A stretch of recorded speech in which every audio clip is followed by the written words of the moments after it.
allons mettre en place des règles de validation qui sont intégrées à Coordinator.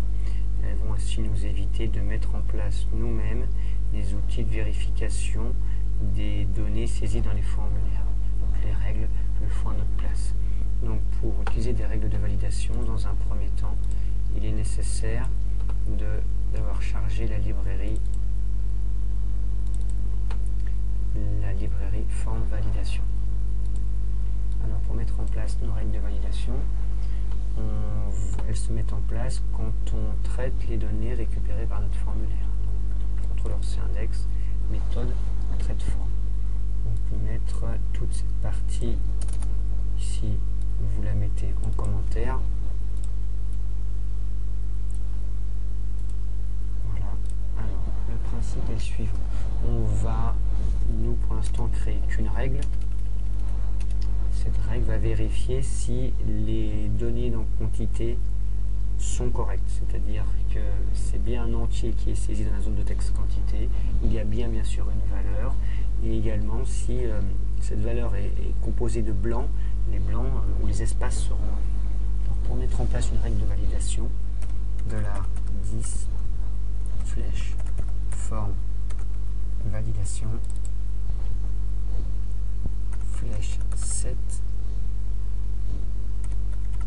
rules, et on indique alors en premier sur quelle zone de mon formulaire, quel contrôle du formulaire s'applique la règle. Où le champ s'appelle txt-qt. Ensuite, comme deuxième paramètre, on indique le libellé qui sera affiché dans le message d'erreur si les règles ne sont pas respectées. Donc nous, ça concerne le contrôle, je vais mettre en majuscule, quantité. Enfin, le troisième paramètre, ce sont les règles que l'on souhaite voir apparaître. Alors, trim, j'expliquerai après. Ensuite, required. Et enfin, on veut integer. Alors, ces règles, le trim, son rôle c'est de ôter les espaces en début et fin de chaîne. Le required, ça veut dire que le champ doit être obligatoirement saisi ou contenir une donnée. Et enfin, integer, vous comprenez, ça veut dire que ce champ doit contenir obligatoirement un entier. Alors, on déclare la règle.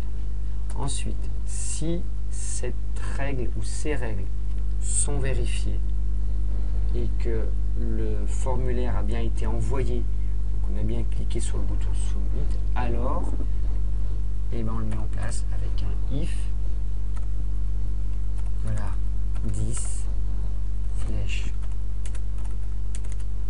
forme validation flèche run. Ainsi on indique, je vais mettre à côté, ça veut dire que les règles sont vérifiées et le formulaire a été soumis. Donc on a cliqué sur le bouton Submit.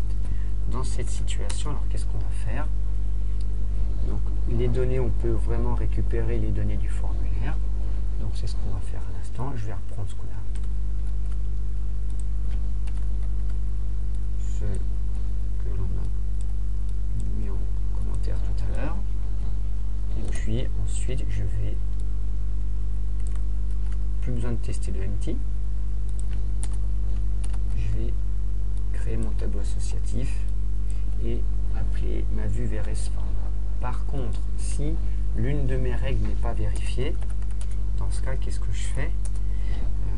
Je vais retourner sur mon formulaire VForm.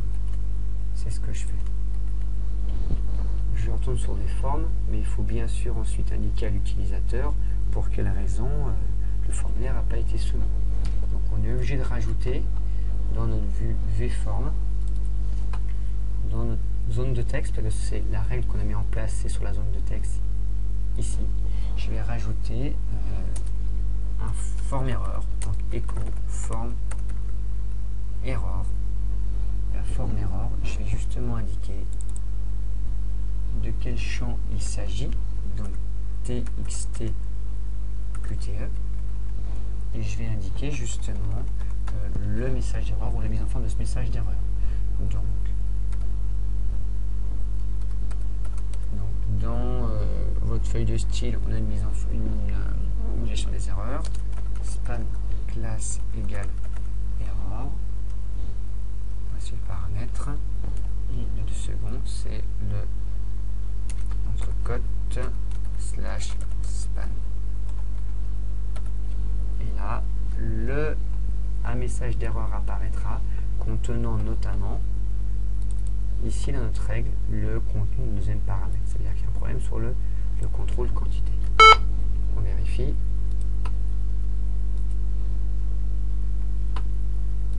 Formulaire. Alors je ne mets pas de quantité. On a bien ici la règle de validation a été mise en place. Le champ contrôle quantité est requis. Je ne l'ai pas saisi. Maintenant, si je souhaite des flûtes en quantité 55, je veux bien une livraison. Cette fois-ci, j'ai bien commandé 55 flûtes avec une livraison.